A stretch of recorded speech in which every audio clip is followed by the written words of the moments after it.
I met the Indigenous Affairs Office staff for the first time only a few weeks before, and then I received a call. Owl was 40 feet up in a high park tree. She had been chased by a hawk and died after becoming tangled in the branches. Indigenous community members wanted help to bring her down in ceremony. I only had arborists help us get cats out of trees or raccoons down from hydro poles, never a request like this. I just knew we had to help. I sent my staff to help, and they arrived along with an arborist and met members of the Indigenous community. The members gave the arborist red cloth, and when he reached Owl, he wrapped her in it and carried her down to her kin.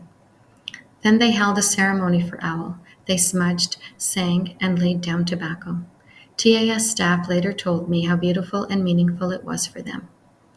I was surprised when the Indigenous community member also asked if we could send Owl for testing to find out how she died.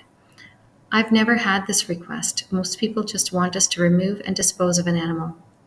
But they were scientists trying to advocate for the animals. They wanted her returned in her red cloth and tied with the ribbons so she could have a final ceremony and release her spirit. We explained this to the Canadian Wildlife Health Cooperative. When they do tests, they give you the diagnosis but never return the remains. I thought I would have to beg to give Owl back, but they understood the importance and accommodated the request. Owl had died of rodenticide toxicity. The rodenticide would not allow her to clot when she was injured.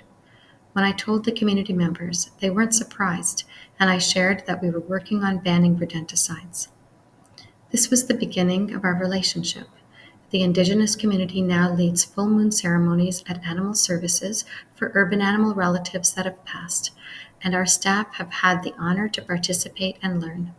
We also support their turtle protection initiatives. Just today, they found a Blandings turtle hatchling, which is really amazing.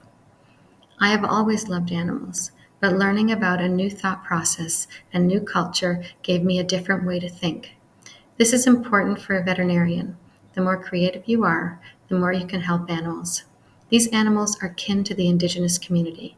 Their connection is palpable and ignited my awareness, leaving me with a stronger connection to animals, changing my practice and the way I approach my work.